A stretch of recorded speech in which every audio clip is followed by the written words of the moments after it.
Chairman, thank you so much for joining us today. Looking at the snow falling just outside there, I think back to our last catch-up of this nature back in June, and the weather was somewhat a little bit warmer. Warmer, but was it not a hailstorm in the middle of the chat? All four seasons in one day, I think. Yes, it was. And it's snowing here this morning. So what's your assessment so far at the halfway point of the season now, early January, with a few months left to go? A few months left to go. I think I finished with the manager only a few hours ago. We were talking and reflecting. I felt Christmas was an important period. I felt that going up to Christmas, we clearly were doing really, really well. We'd had an awful start. An awful start to the season. Was it the first 5 games, 3 points? I missed the start of the season. I was still holidaying. And then after those 5 games, a couple of people came in, a couple of changes in the team, and then the team have been on an unbelievable run, as I think we all know. Christmas, I thought, was an important period. I felt we had to get through Christmas, and the team did. I thought they did really, really well. And as we sit here today, we sit second in the league, 56 points, and that's 2 points per game. 28 games. I know that because I've just sat with the manager and we've done our little analysis. I think that's a terrific position, and I think full credit to him, full credit to the boys on the pitch, an awful lot of credit to everybody else behind the scenes and around the football club. But I did set the target at the beginning of the season. I set the target to aim for the top 3. I felt that if we aim for the top 3 and bypass that first playoff game and go straight to a playoff semi-final at home, that gave us every chance of fulfilling an ambition that I hold, you hold, everybody at the football club holds, about perhaps, that one day of being in the Football League. So yes, I'm very, very satisfied and happy, but we are only halfway. We have only played 28 games in a 46-game campaign, so still a lot to do. Naturally, a lot of player movement happens in the summer before the start of the season. That has continued as we go into January now. What's your take overall on the incomings and outgoings so far? I think that's something that Andy and I have worked on during the course of the season. We're both learning our jobs. Every day I learn about how to be the best chairman I possibly can of a football club. And Andy constantly learns how to be the best manager of the team at the football club. And one of the things that I think we've done really well in this last part of the season is looked consistently at our squad of players and where can we improve the squad of players. And of course, we're not governed by January and summer transfer windows, being in the National League. So we're able to be a bit more proactive. Him and his team are out watching games, and him and I talk weekly about where we could improve the personnel. And I think it's fair to say, Matt, you've seen that. I think if you had to ask me for a standout, I can read your face. I think that's what you're going to ask me. I think Fella. I think he's, like the boys plucked him out. They watched. We made a Wheelstone who kindly let us do a deal. And I think his return on goals have been very, very valuable.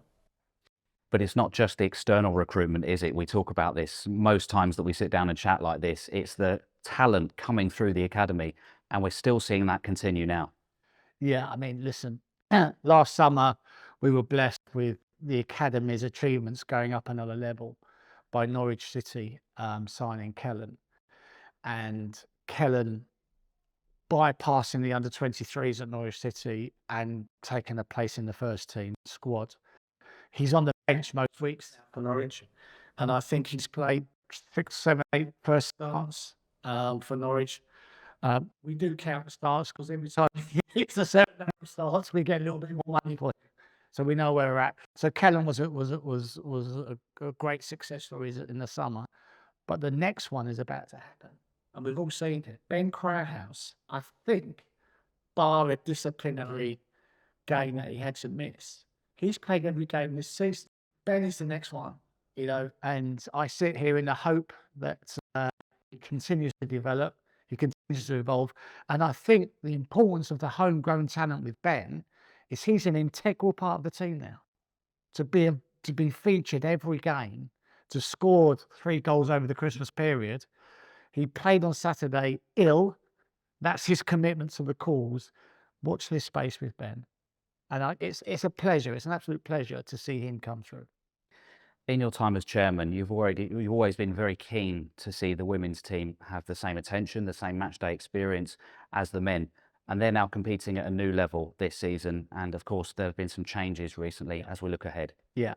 Yeah, and I think, are they third in the league as we sit here and talk? So they've had a terrific start. And you're absolutely right. We sat down during the course of the last few months and looked at the women's team. I do have an ambition for the women's team, and we haven't yet fulfilled it, in my opinion. And there were some elements of the setup within the women's side that wasn't correct. Under the stewardship of Andrea Ellis, we gave her the job of doing a little bit of fact finding, a little bit of surveying, and understanding the background to what goes on with the women's team. And following some of that work, you're right, we made some changes. And I'm very pleased that we've appointed a new manager for the women's team, a very experienced manager. Those that know the women's game will know him.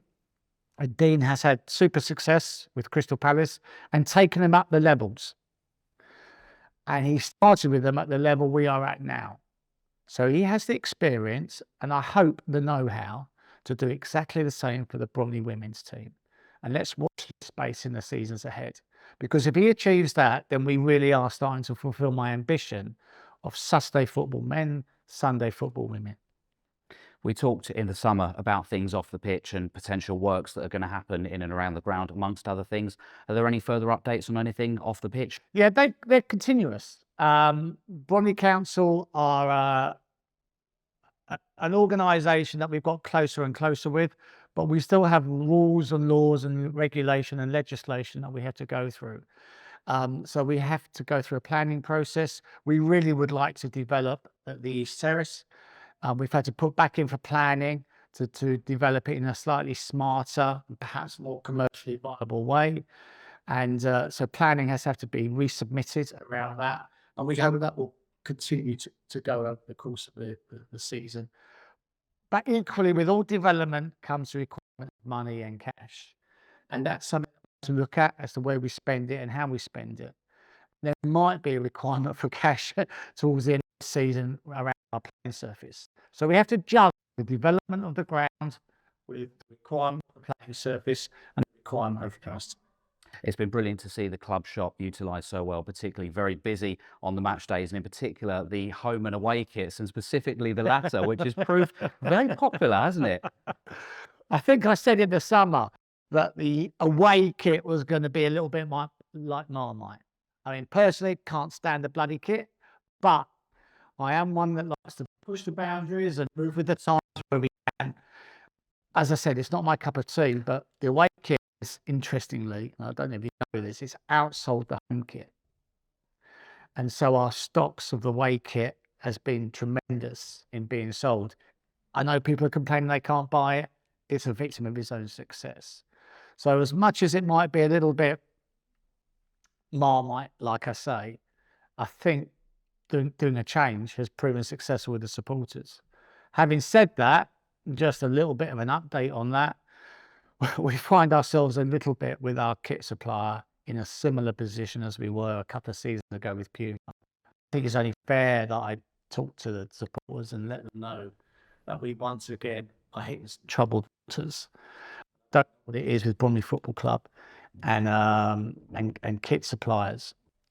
So we each week are generally finding it tough to kit the first team with their requirements, let alone the club shop. So if the club shop's looking a little bit fast, then an apology from me to the fans once again that we find ourselves in that position. The connection between the club and the community is vital, and you've commented on that fairly recently as well. And central to that is the community trust. How would you assess the work the trust has done over the past few months? Yeah, it's fundamental. I think when people talk to me and we sit and have these types of discussions, the wider audience, the wider fan base, the wider engagement in football is important to me. As you know, I'm a man or a lad from Bromley, grew up here. Bromley is in my heart. And as much as football is what we are as a club here, the other disciplines and the other areas around the community that we can embrace and engage in are vital. Um, Even yesterday on Sunday, I was talking to a chap called Graham Moore, who together with you, Matt, has kicked off the veterans piece, where once a month, people from our armed forces that are retired and come together and they talk about stories of times gone by. And we give them an area and a place and a venue to do that, to share in one breath memories, in the other breath sadness. That's working within the community. And I love seeing initiatives like that. You are fundamental to that. I think in excess of 1,000 children come to site week in, week out. 1,000 per week come to site, are engaged in some of the disciplines that you and your team put on. I think that's a tremendous pat on the back to everybody involved on the community side. Yes, the first team fly the flag. Yes, we all want to see them doing well. But that wider engagement across the community is something that's important to the football.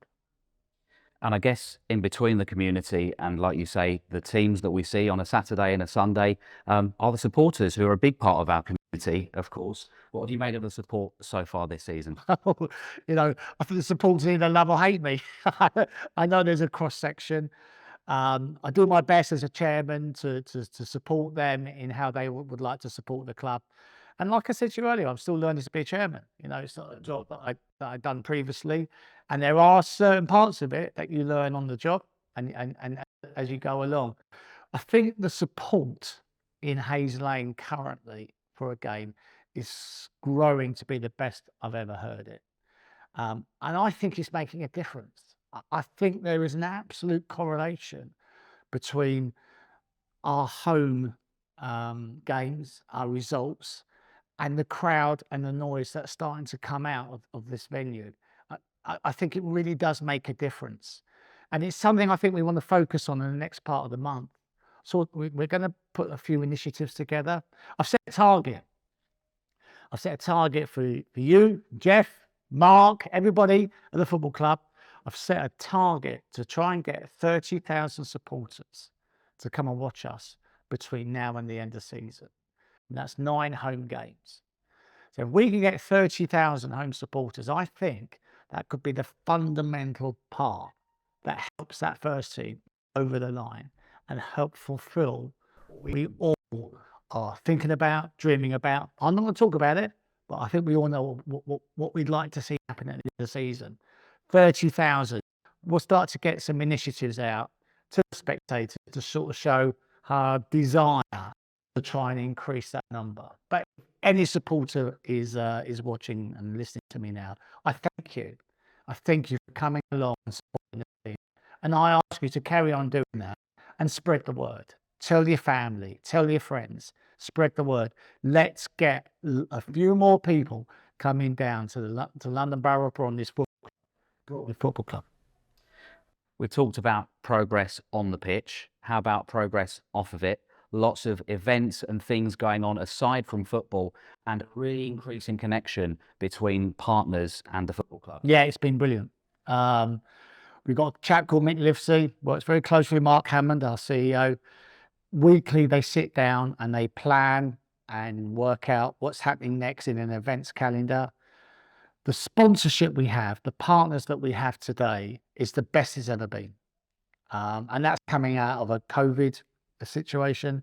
That's coming in where I understand the economic climate not being as great as it has in previous years. I can't thank our sponsors and partners enough, because they make a difference. And the events that our team are putting on, and we had the Christmas party a couple of weeks before Christmas, and I think there was 350 people in Broomfields, celebrating Christmas. That was terrific to see, absolutely terrific to see. So, and that's just the extra activities that go on at the football club that I love seeing beyond the football game itself. Like we just said there is so much to this football club. So to end on a very broad question, what would you like to see in 2024 on and off the pitch? I think I'm scared to answer it. I sat with the manager earlier, and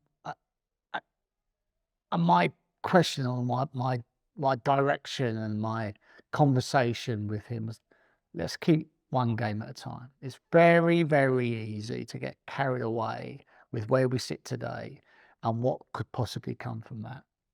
And there's no doubt about it. Promotion is what I want for this football club.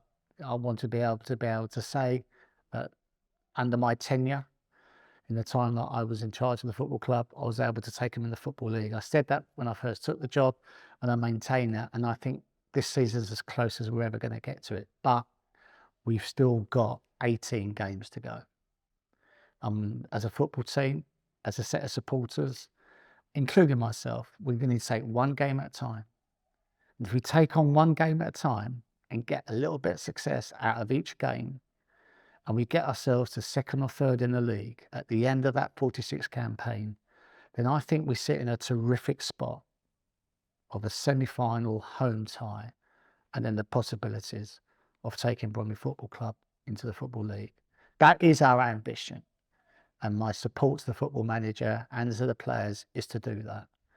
And if we do everything the right way off the pitch as well as on the pitch, and we get the support where we need it, then let's just watch this space. It could be a special year, but I don't want to tempt fate, but it could be a very special year. Chairman, it's always great to hear from you. Thank you so much for your time today. Pleasure.